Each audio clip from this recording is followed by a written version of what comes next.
Hello friends, student success point में आपका स्वागत है। और आज इस वीडियो में हम क्लास 10th के चैप्टर नंबर 5 जो कि केमिस्ट्री का टॉपिक है, पीरियोडिक क्लासिफिकेशन ऑफ एलिमेंट को देखेंगे। तो फ्रेंड्स, ये चैप्टर काफ़ी इंपॉर्टेंट है और काफ़ी सिंपल भी है, तो इसके बेसिक चीज़ें हम जान लेते हैं चैप्टर की।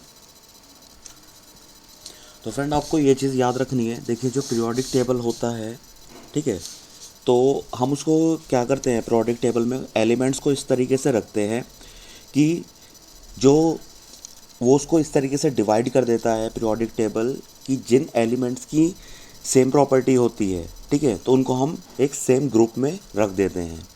तो ये जनरली हम पीरियोडिक टेबल में हम इस तरीके से रखते हैं। तो फ्रेंड, आपको आसानी से कैसे याद रखना है, देखिए, एलिमेंट जो होते हैं वो डिवाइड्स में ग्रुप होते हैं और सेम ग्रुप में सेम प्रॉपर्टी वाले एलिमेंट्स हम रखते हैं। तो all elements have been divided into few groups in such a way that elements in the same group have similar property। तो ये आपको याद रखना है।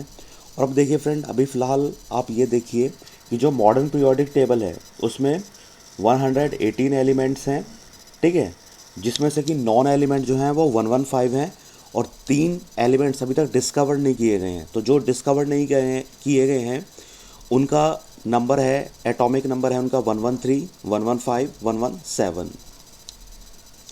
तो जो आज का मॉडर्न पीरियोडिक टेबल है फ्रेंड, उसके अकॉर्डिंग है, ये आपको पता होना चाहिए। फिर नेक्स्ट उसके बाद आता है फ्रेंड डॉबर्नियर ट्रेड्स। तो फ्रेंड, आप ट्रेड्स का मतलब जानते हो कि ट्रेड्स का मतलब होता है 3 का ग्रुप्स, ठीक है। तो देखिए फ्रेंड, इसमें है क्या, when elements are arrange in the order of increasing atomic mass, यानी कि जब एलिमेंट्स को एक ऑर्डर में रखा जाता है और किस ऑर्डर में, उनके बढ़ते एटॉमिक मास के ऑर्डर पर। तो groups of 3 elements known as triads having similar properties are obtain, ठीक है। तो 3 एलिमेंट्स का एक ऐसा ग्रुप मिलता है जिसकी क्या होती हैं फ्रेंड, सिमिलर प्रॉपर्टीज़ हमें मिलती हैं। The atomic mass of the middle element of the triads being equal to the arithmetic mean of the atomic mass of other 2 element. यानी कि अगर हम ट्रेड्स बना के रखेंगे तो फ्रेंड, जो बीच का आपका जिसका यानी कि सीरियल नंबर 2 पर जो होगा वो एलिमेंट जो है, ठीक है, उसका जो एटॉमिक मास है वो क्या होगा, जो फर्स्ट और थर्ड है उनके अर्थमेटिक मीन के बराबर होगा। तो फ्रेंड, इसमें देखिए कि सबसे पहले आपको क्या करना है, इसकी डेफिनेशन शॉर्ट में कैसे याद रखनी है। Elements are arrange in the increasing atomic mass, तो groups element of 3 known as triad have similar properties obtain. तो atomic mass of middle elements equal to arithmetic mean of other 2 elements. तो friend, जो आपका triads था, तो triads में friend 3 groups बने हुए थे। तो पहला जो ग्रुप है वो द एल्कली मेटल्स ग्रुप है। तो फ्रेंड देखिए, इन एल्कली मेटल्स ग्रुप में क्या था, इनकी सेम केमिकल प्रॉपर्टी, जैसे ये सारे क्या थे आपके metals, react with water to form alkali and hydrogen and all have valency 1, यानी कि इनकी जो वैलेंसी थी सभी की 1 थी। तो देखिए फ्रेंड, जो एल्कली मेटल ग्रुप्स है, तो स्टेट में देखिए फ्रेंड 3 एलिमेंट्स रहे, लिथियम, सोडियम और पोटेशियम। तो लिथियम का एटॉमिक मास है 7, सोडियम का है 23 और पोटेशियम का है 39। तो friend, according to Dobereiner triads, ठीक है, तो उसके अकॉर्डिंग क्या था कि the atomic mass of middle element is equal to the arithmetic mean of other 2 element. तो देखिए फ्रेंड, सोडियम का जो एटॉमिक मास है वो कितना है फ्रेंड, सोडियम का देखिए एटॉमिक मास 23 है, आप यहाँ देख सकते हैं। तो फ्रेंड, इसका 23 है, लेकिन जब हम फ्रेंड इसका, इस एलिमेंट का और इसका यानी कि लिथियम और पोटेशियम का जब हम फ्रेंड अर्थमेटिक मीन निकालेंगे तो फ्रेंड देखिए क्या आएगा। तो देखिए फ्रेंड, जब हम इसका अर्थमेटिक मीन निकालते हैं तो 39 + 7/2 इक्वल टू 46/2 यानी कि 23। तो फ्रेंड देख सकते हैं कि आप इसमें सोडियम का जो एटॉमिक मास है वो लिथियम और पोटेशियम के अर्थमेटिक मीन के बराबर आ चुका है। उसके बाद फ्रेंड देखिए, डॉबर्नियर ट्रेड में इन्होंने जो सेकंड रखा था वो था एल्कलाइन अर्थ मेटल ग्रुप। तो फ्रेंड देखिए, एल्कलाइन अर्थ मेटल ग्रुप में इन्होंने कैल्शियम, स्ट्रोंटियम और बेरियम को रखा था। तो देखिए, कैल्शियम का एटॉमिक मास कितना है 40, स्ट्रोंटियम का कितना है 88 और बेरियम का है 137। तो फ्रेंड, डॉबर्नियर ट्रेड के अकॉर्डिंग क्या होगा, जो सेकेंड आपका एलिमेंट है दैट इज स्ट्रोंटियम, इसका एटॉमिक मास क्या होगा फ्रेंड, जो कैल्शियम और बेरियम है, कैल्शियम और बेरियम के मास के अर्थमेटिक मीन के बराबर होगा। तो फ्रेंड इसको देख लेते हैं। तो फ्रेंड देखिए यहाँ पे हमने क्या किया, इसका अर्थमेटिक मीन निकाला। तो फ्रेंड देखिए कितना आ रहा है इसका, barium 137 plus calcium 40 divided by 2, तो यानी कि 177/2 डेट इज 88.5। तो फ्रेंड देखिए लमसम बराबर आ रहा है। उसके बाद देखिए फ्रेंड नेक्स्ट हम देखेंगे। तो फ्रेंड थर्ड जो इन्होंने रखा था डॉबर्टनेयर ने, तो ये हेलोजन ग्रुप रखा था।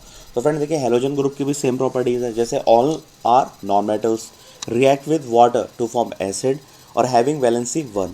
तो फ्रेंड ये ट्राइड्स में देखिए हेलोजन ग्रुप को रखा था। जैसे कि आप जानते हैं कि हेलोजन ग्रुप का जो लास्ट वैलेंस शेल होता है वो फ्रेंड कंप्लीटली फिल्ड होता है।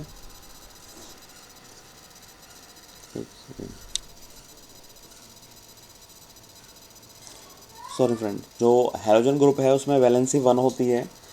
तो फ्रेंड देखिए इसमें क्लोरीन जो है फ्रेंड, ब्रोमीन और आयोडीन, ये तीन रखा है। तो यानी कि जो अकॉर्डिंग टू डॉबर्टनेयर ट्रेड्स रूल, तो जो मिडल एलिमेंट है डेट इज़ ब्रोमीन, इसका एटॉमिक मास कितना है, 80 है। तो फ्रेंड हम क्या करते हैं, क्लोरीन और आयोडीन का हम अर्थमेटिक मीन निकालेंगे। तो फ्रेंड देखिए क्लोरीन का है 35.5 और आयोडीन है 127। जब हम इसका अर्थमेटिक मीन निकालेंगे तो फ्रेंड ये अप्रॉक्स निकलेगा 81.25। ये अप्रॉक्सीमेटली ब्रोमीन के इक्वल है। तो फ्रेंड ये था आपका डॉबर्टनेयर ट्रेड्स, ठीक है। तो फ्रेंड इसकी लिमिटेशन देख लेते हैं, ये काफ़ी इंपॉर्टेंट है और फ्रेंड लिमिटेशन कई बार पूछी जाती हैं। तो फ्रेंड इसको हम देख लेते हैं।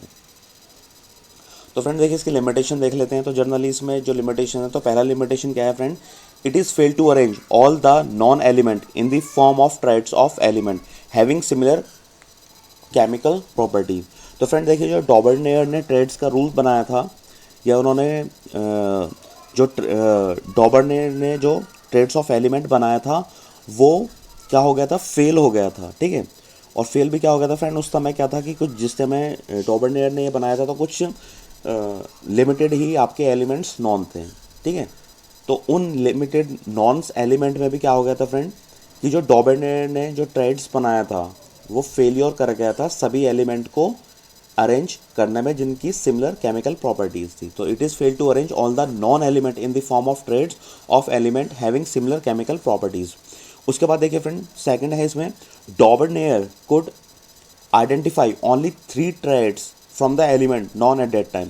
यानी कि जो आपका डॉबर्टनेयर ने 3 ग्रुप्स ऑफ एलिमेंट ही जो थे वो ट्रेड्स के रूप में वो बना पाए।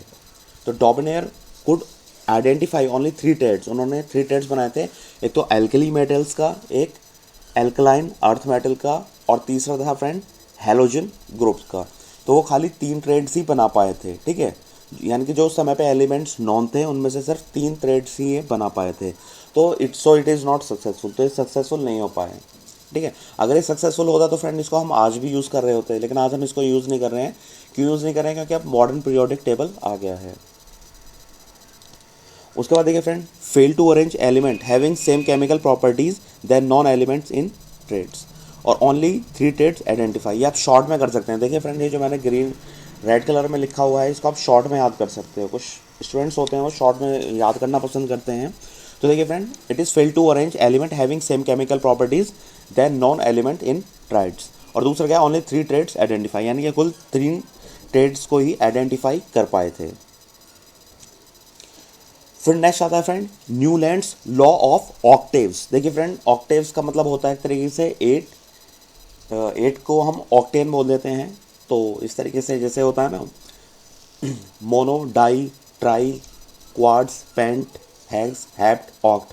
तो ऑक्ट का मतलब होता है 8। तो इसका मतलब आप समझ रहे होंगे फ्रेंड कि न्यूलैंड्स लॉ ऑफ ऑक्टेव्स का मतलब क्या है। तो फ्रेंड देखिए, तो एक चीज़ आप फ्रेंड याद रखिए, जो मॉडर्न पीरियोडिक टेबल है वो किस पर कर रही है डिपेंड, वो यानी कि किसके आधार पर बनी हुई है, वो बनी हुई है एटॉमिक नंबर के आधार पर।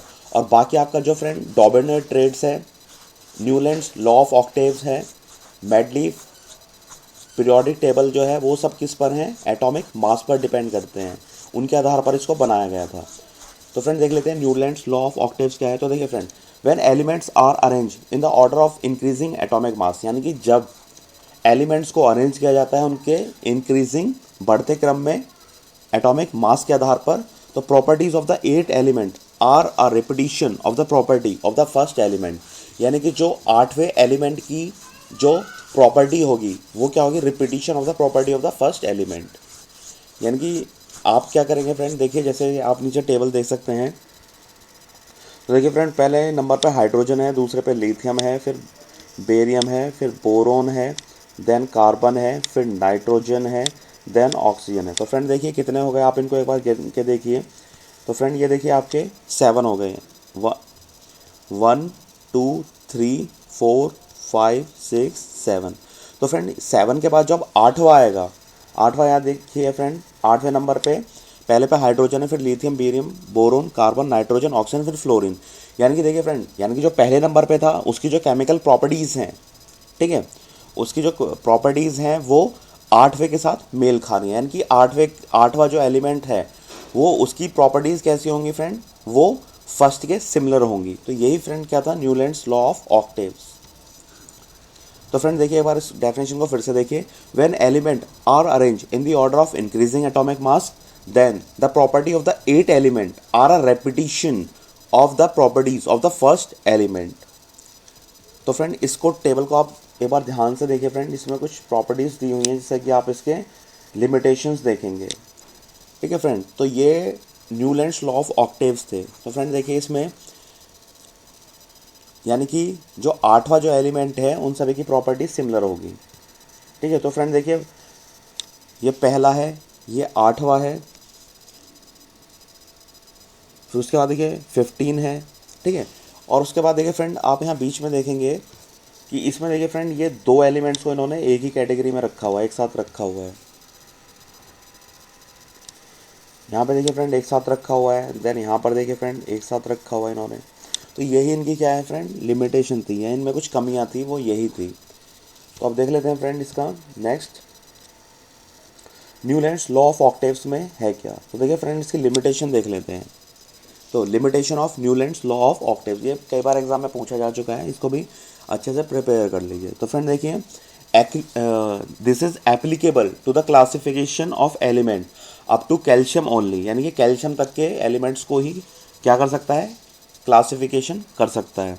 ठीक है, यानी कि आप इसको डायरेक्ट वे में ये बोल सकते हैं कि work well with the light elements only, यानी कि जो हल्के एलिमेंट्स हैं उनको ही ये, उन पर ये वर्क कर सकता है। ठीक है, after that every 8 element did not possess the properties similar to that of the first element. यानी कि ये जो लिमिटेशंस हैं फ्रेंड इसकी, न्यूलैंड्स लॉ ऑफ ऑक्टेव्स की लिमिटेशंस क्या थी कि ये जो न्यूलैंड्स लॉ ऑफ ऑक्टेव था ये किस पर एप्लीकेबल है, अप टू कैल्शियम, यानी कि ये जो आपके हल्के एलिमेंट्स हैं उन्हीं पर लागू होता है। उसके बाद जो कैल्शियम के बाद जो एलिमेंट्स आते हैं फ्रेंड, तो उसका जो हर आठवां एलिमेंट होगा वो जो नेक्स्ट आपका आठवां आएगा एलिमेंट उसकी प्रॉपर्टी के साथ वो मैच नहीं करेगा। ठीक है,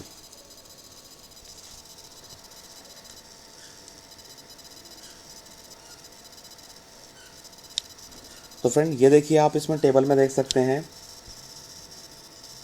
तो फ्रेंड यहाँ पे आप कैल्शियम देख सकते हैं। तो देखिए फ्रेंड इसमें ये बताना चाह रहा है कि ये जो आपका न्यूलैंड्स लॉ ऑफ ऑक्टेव है ये कैल्शियम तक तो रूल फॉलो करता है। ठीक है, applicable to the classification of element up to calcium, यानी कि कैल्शियम तक तो एप्लीकेबल है। ठीक है, यहाँ तक तो लाइटर एलिमेंट के साथ तो सही से वर्क करेगा, बट कैल्शियम के बाद यानी कि फ्रेंड ये जो आपका chromium, titanium, manganese, iron, cobalt and nickel, copper, zinc, ठीक है, ये सब जो आगे के एलिमेंट्स आ रहे हैं तो फ्रेंड इनके साथ ये क्या करेगा, जब आठवां एलिमेंट आएगा नेक्स्ट, इसके बाद जब आप कैल्शियम के बाद क्लासिफिकेशन करेंगे तो वो आगे वाले जो एलिमेंट होगा उनकी प्रॉपर्टी के साथ ये मैच नहीं करेगा। फिर नेक्स्ट है friend, Newlands assume that only 56 element exist in nature and no more elements would be discover in future. यानी कि न्यूलैंड्स ने यह एज्यूम किया था कि टोटल और केवल कितने 56 एलिमेंट जो हैं वो एग्जिस्ट करते हैं नेचर में, और फ्यूचर में हमें कोई भी नया एलिमेंट्स नहीं मिलेगा। But later many other element found but not fit into Newlands law of octaves. यानी कि न्यूलैंड्स का ये मानना था कि पूरे आपके नेचर में 56 एलिमेंट्स ही हैं और फ्यूचर में कोई नया एलिमेंट्स नहीं मिलेगा। लेकिन उसके बाद क्या हुआ फ्रेंड, बहुत से नए एलिमेंट्स मिले जिस पर कि न्यूलैंड्स लॉ ऑफ ऑक्टेव उस पर वो फिट नहीं बैठ पाया। फिर नेक्स्ट आता है friend, in order to fit element into the table, Newlands put even two elements together in a slot and two in calcium of unlike element having very different properties।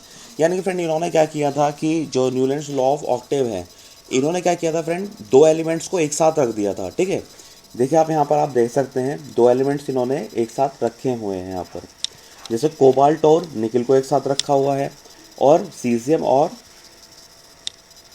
L को इन्होंने एक साथ रखा हुआ है, लैंथेडियम को एक साथ रखा हुआ है फ्रेंड इन्होंने। तो फ्रेंड देखो इनका यही इसमें डिफ़ॉल्ट था, भाई दो एलिमेंट एक साथ कैसे आ सकते हैं, क्योंकि दोनों की तो डिफरेंट डिफरेंट प्रॉपर्टीज़ होगी।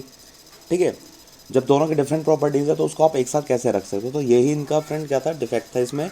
इन order to fit element into the table, Newlands put even two element together in a slot and two in the column. यानी कि इन्होंने स्लॉट में, एक स्लॉट में भी रखा और एक यानी कि एक स्लॉट में इन्होंने फ्रेंड क्या कर दिया, दो एलिमेंट्स को रख दिए। ठीक है, और वो एलिमेंट्स क्या थे, अनलाइक थे, यानी कि एक दूसरे से बिल्कुल अलग थे, और उनकी प्रॉपर्टीज़ भी क्या थी, डिफरेंट थी। तो ये फ्रेंड आपको यहाँ से याद रखना है, न्यूलैंड्स यहाँ से। तो Newlands put even two element put together in one slot and two in the column of unlike element. यानी कि इन्होंने एक स्लॉट में दो एलिमेंट्स रख दिए थे, और जो दो एलिमेंट रखे थे फ्रेंड उनकी क्या है, वो दोनों आपस में अनलाइक थे, यानी कि दोनों एक दूसरे से डिफरेंट थे, और उनकी डिफरेंट भी प्रॉपर्टीज़ थी। अब उसके बाद देखिए friend, iron elements which resemble cobalt and निकल elements in properties was place far away from the elements. तो फ्रेंड जो आयरन है वो फ्रेंड क्या करता है, उसकी जो प्रॉपर्टीज़ हैं वो कोबाल्ट और निकल की तरह मैच करती हैं। ठीक है, यानी कि आयरन की जो प्रॉपर्टीज़ हैं, जैसे आयरन क्या है, ये मेटल है, और आपका कोबाल्ट और निकल भी, ये भी मेटल है, यानी कि इनकी प्रॉपर्टीज़ क्या है, सेम है। लेकिन इन्होंने क्या किया था, इसको निकल को, कोबाल्ट को और आयरन को, यानी कि आयरन को निकल और कोबाल्ट से बहुत दूर रखा था पीरियोडिक टेबल में, यानी कि जिनकी सिमिलर प्रॉपर्टीज़ उनको दूर रखा हुआ है, और जिनकी डिसिमिलर प्रॉपर्टीज़ उनको एक साथ ही एक स्लॉट में रखा हुआ है। तो फ्रेंड आप यहाँ पर देख सकते हैं। तो देखिए फ्रेंड, कॉपर और निकल कहाँ पर रखा हुआ है, और फ्रेंड देखिए आयरन कहाँ पे रखा हुआ है। तो यही इनका क्या था फ्रेंड, डिफेक्ट था इसमें, न्यूलैंड्स लॉ ऑफ ऑक्टेव्स में डिफॉल्ट था। देखिए फ्रेंड, जो आयरन है इसकी प्रॉपर्टी निकल और कोबाल्ट से मिलती है, लेकिन अगर आप पीरियोडिक टेबल में देखें तो फ्रेंड जो आपका न्यूलैंड्स लॉ ऑफ ऑक्टेव ने बनाया था उसमें इन दोनों को काफ़ी दूर रखा हुआ। लेकिन फ्रेंड इसमें देखिए कि जो आपके निकल और कोबाल्ट हैं ये एक दूसरे से डिसिमिलर एलिमेंट हैं, और इन्होंने इसको एक ही स्लॉट में रख दिया। तो दूसरी कमी इसमें ये थी। ठीक है, और तीसरा इसमें क्या था फ्रेंड कि जो न्यूलैंड्स लॉ ऑफ ऑक्टेव है वो फ्रेंड कैल्शियम तक तो सही प्रॉपर्टीज़ आपकी क्या कर रहा है, कैल्शियम तक तो ये अपना सही से वर्क कर रहा है, लेकिन कैल्शियम के बाद के एलिमेंट पर फिर क्या हो रहा है, इनकी प्रॉपर्टीज़ मैच ही नहीं कर पा रही थी। तो फ्रेंड एक बार मैं आपको रिपीट करके बता देता हूँ सारे पॉइंट। तो देखिए फ्रेंड, जो न्यूलैंड्स लॉ ऑफ ऑक्टेव था वो कैल्शियम तक तो वर्क सही करता है। ठीक है, यानी कि जो लाइटर एलिमेंट है उन तक तो ये वर्क सही करता है, लेकिन उसके बाद क्या होता है, जो एट्थ एलिमेंट फिर से रिपीट होकर आता है वो प्रोसेस द प्रॉपर्टीज़ नहीं करता जो फर्स्ट एलिमेंट के साथ हैं। उसके बाद देखिए फ्रेंड, न्यूलैंड्स ने ये माना था कि 56 एलिमेंट होते हैं, यानी कि 56 एलिमेंट नेचर में होते हैं, और उसके बाद जो एलिमेंट्स हैं वो फ्यूचर में नहीं डिस्कवर किए जाएंगे। लेकिन उसके बाद हुआ क्या फ्रेंड कि बहुत सारे नए एलिमेंट्स जो हैं वो डिस्कवर किए गए, और जो न्यूलैंड्स लॉ ऑफ ऑक्टेव में फिट नहीं बैठ रहे थे। उसके बाद देखिए फ्रेंड, न्यूलैंड्स ने क्या किया था कि दो एलिमेंट्स को एक ही स्लॉट में रख दिया था। ठीक है, और उनकी वो अलग अलग एलिमेंट्स और उनकी प्रॉपर्टी भी मैच नहीं कर रही थी। और फिर उसके बाद नेक्स्ट इफेक्ट क्या था फ्रेंड इसमें कि आयरन जो कि कोबाल्ट और निकल के साथ बहुत सारी प्रॉपर्टीज़ उनकी सिमिलर हैं, उनको इन्होंने बहुत दूर रखा हुआ था कॉपर और निकल से। उसके बाद देखिए फ्रेंड, ये काफ़ी इंपॉर्टेंट है ये पॉइंट। क्या है फ्रेंड, ये आपका Dobereiner triads also exist in the column of Newlands classification of element based on the law of triads. यानी कि फ्रेंड क्या है कि जो डॉबर्नियर का ट्रेड्स था वो क्या है फ्रेंड, वो न्यूटन्स यानी कि न्यूलैंड्स क्लासिफिकेशन ऑफ एलिमेंट में भी ये पाया जाता है। ठीक है, यानी कि जिस तरीके से डॉबर्नियर ने ट्रेड्स का क्लासिफिकेशन किया था, ठीक है, वही सेम चीज़ फ्रेंड किस में मिलती है, आपकी न्यूलैंड्स क्लासिफिकेशन ऑफ एलिमेंट्स में मिलती है। तो फ्रेंड एक हम नेक्स्ट देख लेते हैं इसमें पीरियोडिक टेबल। तो फ्रेंड देखिए पीरियोडिक टेबल क्या है, हम थोड़ा सा पीरियोडिक टेबल को पहले एक बार जान लेते हैं फिर आगे बढ़ेंगे। तो देखिए फ्रेंड पीरियोडिक टेबल जो होता है it is a chart of element, यानी कि क्या होता है ये चार्ट ऑफ एलिमेंट, कि आपको वर्ड याद रखना है चार्ट ऑफ एलिमेंट्स। ठीक है फ्रेंड, तो पीरियोडिक टेबल क्या होता है फ्रेंड, ये चार्ट ऑफ एलिमेंट होता है। उसके बाद देखिए फ्रेंड क्या है, prepare in such a way that the element having similar property occur in the same vertical column और ग्रुप। यानी कि इस चार्ट को इस तरीके से बनाया जाता है कि जो एलिमेंट्स होते हैं जिनकी सेम प्रॉपर्टीज होती है उनको हम एक ही या तो वर्टिकल कॉलम में रखते हैं या ग्रुप में रख देते हैं। उसके बाद देखिए friend, a periodic table consist of horizontal rose of element called periods. यानी कि जो पीरियोडिक टेबल होता है उसमें फ्रेंड क्या होती हैं, हॉरिजॉन्टल रोज होती हैं जिनको हम क्या बोल देते हैं, पीरियड बोलते हैं, और वर्टिकल कॉलम होते हैं जिनको हम क्या बोल देते हैं, ग्रुप। तो फ्रेंड इसको आप इस तरीके से याद रख सकते हैं। तो देखिए फ्रेंड इसको आरपी के नाम से याद रख सकते हैं, जैसे किसी का भी नाम हो सकता है, ठीक है, राम प्रसाद, रामपाल, इस तरीके से आप कुछ भी वर्ड अपने मन से मान लीजिए। तो फ्रेंड देखिए आर का मतलब होता है रो और पी का मतलब होता है पीरियड। यानी कि जो पीरियोडिक टेबल में जो हॉरिजॉन्टल रोज होती हैं, हॉरिजॉन्टल मतलब क्या होता है फ्रेंड, ऐसे लेटी हुई, लेफ़्ट टू राइट, ठीक है। तो आर से राइट होता है, आप इस तरीके से कर सकते हो, आर से राइट, तो लेफ्ट के साथ राइट आता है, यानी कि लेफ्ट राइट जो रोज होती हैं उनको हम पीरियड बोल देते हैं। और जो कॉलम होते हैं फ्रेंड, ठीक है, इसको सीजी यानी कि छत्तीसगढ़ के नाम से याद रखिए। छत्तीसगढ़ को हम शॉर्ट में सीजी बोलते हैं, जैसे उत्तर प्रदेश को यूपी बोल देते हैं, डीएल को डीएल बोल देते हैं, दिल्ली को डीएल बोल देते हैं, महाराष्ट्र को एमएच बोल देते हैं। तो इस तरीके से आप इसको सीजी के नाम से याद रखिए। और फ्रेंड जो कॉलम होते हैं वो अप एंड डाउन होते हैं, ठीक है, कॉलम क्या होते हैं, अप एंड डाउन, यानी कि ऊपर से नीचे। तो ये मैंने इसलिए अप एंड डाउन का निशान इस पर बनाया है। तो फ्रेंड ये कॉलम और जो होते हैं, तो फ्रेंड जो वर्टिकल कॉलम होते हैं उनको आप क्या बोल देते हैं फ्रेंड, ग्रुप्स बोल देते हैं। उसके बाद देखिए फ्रेंड नेक्स्ट आता है मेडलीफ पीरियोडिक टेबल। तो देखिए फ्रेंड सबसे पहले आपका क्या आया था, डॉबर्नियर ट्रेड्स आया था, उसके बाद न्यूलैंड्स लॉ ऑफ ऑक्टेव्स आया था, अब थर्ड क्या है, मेडलीफ पीरियोडिक टेबल है। तो फ्रेंड देखिए इन्हें सभी ने क्या किया था फ्रेंड, जितने भी आपके पीरियोडिक टेबल बनाने वाले जितने भी आपके साइंटिस्ट वगैरह हुए थे, केमिस्ट्रिशियन हुए थे, तो उन्होंने सभी को क्या किया था, पीरियोडिक टेबल फ्रेंड वो किसके बेसिस पर बनाया था, इंक्रीजिंग एटॉमिक मास, क्या बेसिक आप ये बोल सकते हो एटॉमिक मास के आधार पर इन्होंने बनाया था। तो फ्रेंड देखिए मेडलीफ पीरियोडिक टेबल क्या है, तो देखिए friend when elements are arrange in order of increasing atomic mass, यानी कि जब एलिमेंट्स को उनके बढ़ते हुए एटॉमिक मास के क्रम पर लगाया जाता है, अरेंज किया जाता है, the elements with similar properties occurs at regular interval. यानी कि उसके बाद क्या होता है, जब आप किसी भी एलिमेंट्स, जो भी एलिमेंट्स उनको इंक्रीजिंग एटॉमिक मास के आधार पर लगा लेते हैं, तो elements with similar property occurs at regular interval. यानी क्या होता है, एक निश्चित समयांतराल के बाद क्या होता है फ्रेंड, जो एलिमेंट्स जिनकी सेम प्रॉपर्टीज होती हैं, सिमिलर प्रॉपर्टीज, वो आते हैं टेबल्स में, ठीक है फ्रेंड। तो ये आपका फ्रेंड मेडलीफ पीरियोडिक टेबल की डेफिनेशन थी। तो देखिए फ्रेंड इनके मेन फीचर क्या थे, main features of Mendeleev periodic table. तो देखिए फ्रेंड इनमें क्या था, गैप था, गैप इन पीरियोडिक टेबल, यानी कि इन्होंने कुछ जगह खाली छोड़ दी थी, ठीक है, जो अगर इन्होंने जिस तरीके से अरेंज किया था उसमें कुछ जगह इन्होंने खाली छोड़ दी थी, क्योंकि जो नेक्स्ट एलिमेंट था वो हो सकता है कि आगे वाले के साथ आपका केमिकल प्रॉपर्टीज़ नहीं शेयर कर पा रहा है या सिमिलर नहीं कर पा रहा, तो इसलिए इन्होंने गैप छोड़ दिया था। फिर दूसरा क्या था फ्रेंड, इनका wrong order of atomic mass of the same of the element, यानी कि सम एलिमेंट्स का क्या था फ्रेंड, इन्होंने इस तरीके से अरेंज किया था अपना मेडलीफ ने पीरियोडिक टेबल में बनाते समय कि बहुत सारे जो आपके एलिमेंट्स थे, यानी कि कुछ जो एलिमेंट्स थे उनका क्या था, एटॉमिक जो मास था उनका ऑर्डर गलत लगाया था। तो फ्रेंड इनके मेन फीचर्स क्या थे मेडलीफ पीरियोडिक टेबल के, एक तो इन्होंने पीरियोडिक टेबल में कुछ गैप यानी खाली स्थान छोड़ दिया था, और दूसरा क्या किया था कि कुछ एलिमेंट्स जो थे उनका रॉन्ग एटॉमिक मास था, उनको इन्होंने इसमें पीरियोडिक टेबल में, मेडलीफ ने अपनी पीरियोडिक टेबल में लगा दिया था। फिर नेक्स्ट आता है फ्रेंड, ये भी काफ़ी इंपॉर्टेंट टॉपिक है, कई बार एग्जाम में पूछा जा चुका है, merits of the Mendeleev classification of elements. तो फ्रेंड देखिए हम इस वीडियो में हम ये भी देखेंगे कि इसके मेरिट्स क्या थे मेडलीफ की क्लासिफिकेशन ऑफ एलिमेंट के। तो फ्रेंड इसमें आपके जो है वो 3 मेरिट्स थे। तो फ्रेंड देखिए, तो इन्होंने फ्रेंड क्या किया था, मेडलीफ ने क्या किया था कि प्रिडिक्शन किया था कि कुछ जो एलिमेंट है जो अभी तक फाउंड नहीं हुए हैं वो फ्यूचर में डिस्कवर किए जा सकते हैं।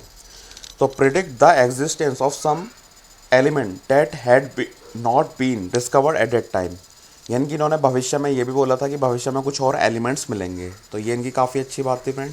उसके बाद देखिए predict the property of several element on the basis of their position in the periodic table, यानी कि इन्होंने प्रेडिक्ट की थी प्रॉपर्टीज़ कुछ एलिमेंट्स की, किसके आधार पर, कि जो एलिमेंट्स की पोजीशन कहाँ पर है पीरियोडिक टेबल में।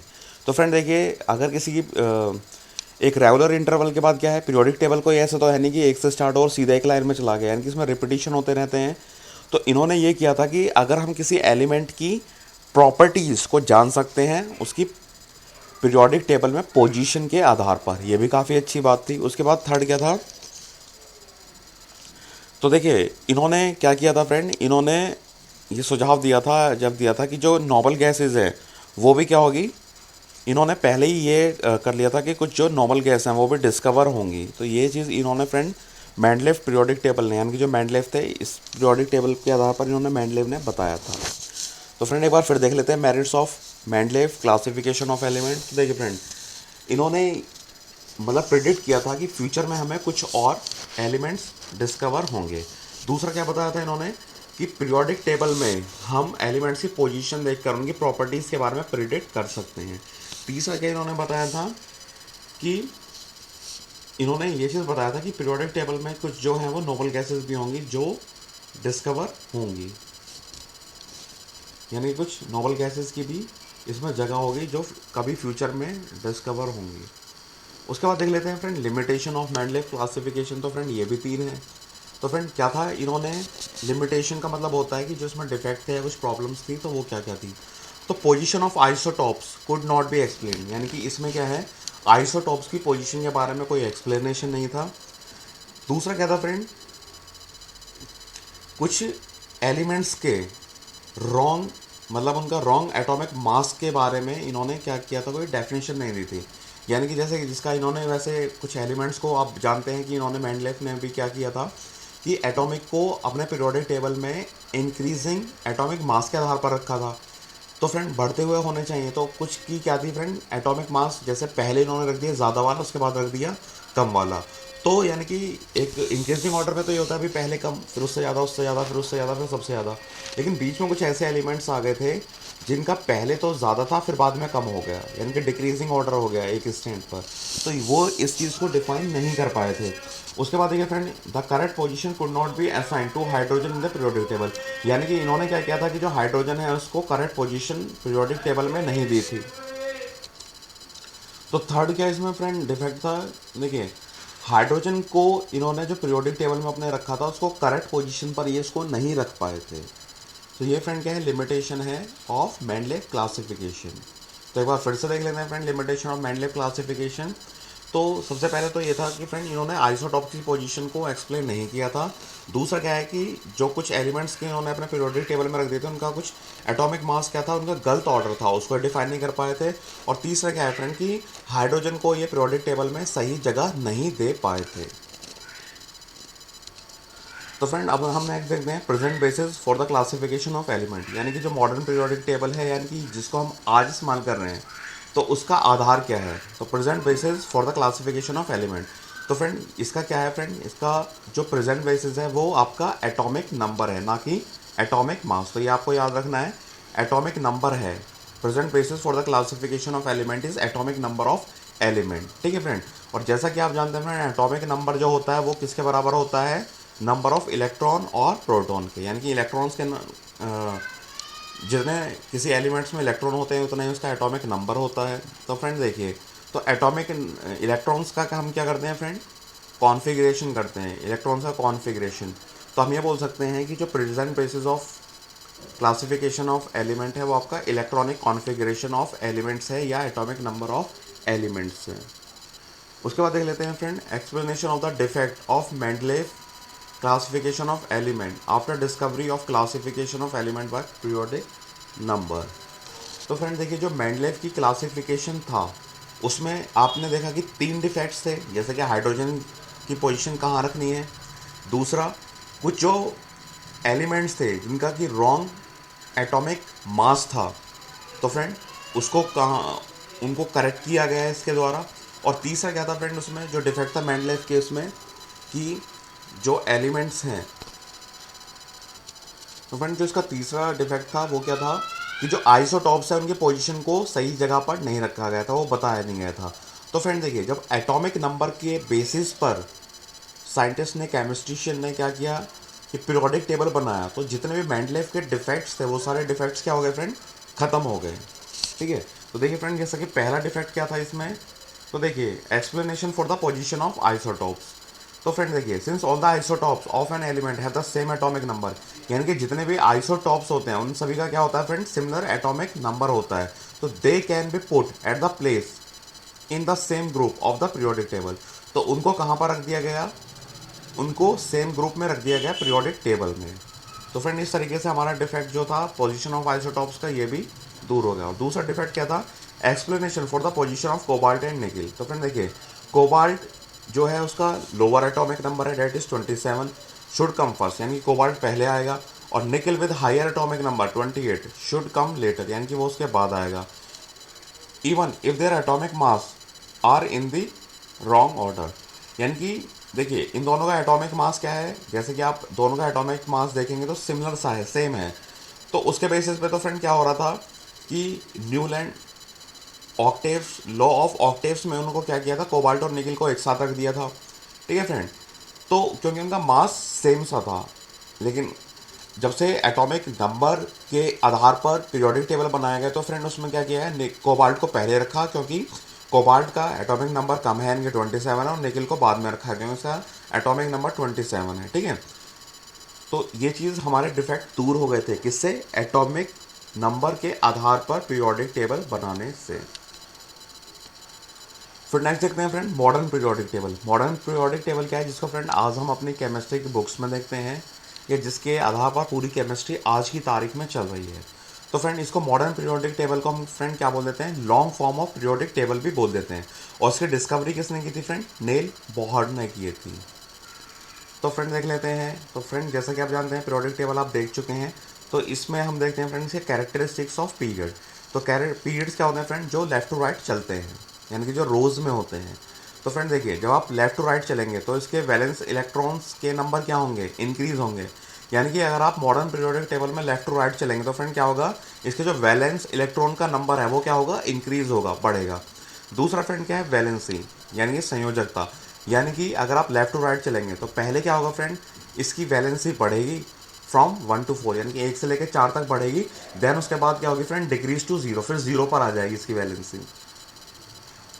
उसके बाद देखते हैं फ्रेंड, लेफ्ट टू राइट चलने पर एटॉमिक साइज क्या होता है, डिक्रीज होता है।